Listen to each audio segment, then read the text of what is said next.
পুঁজির মুমিন।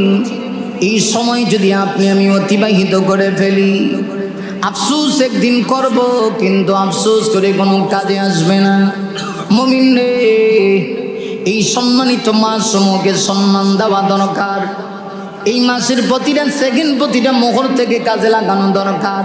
কারণ এই প্রতিটা মুহূর্তই হলো আখিরাত কামানোর একমাত্র পুঁজি।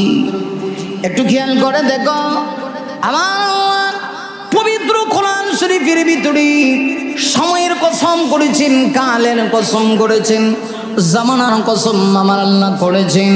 আল্লাহ বলেন, ওয়াল আসরি ইন্নাল ইনসানা লাফি খুসর। আল্লাহ বলেন শপথ সময়ের, শপথ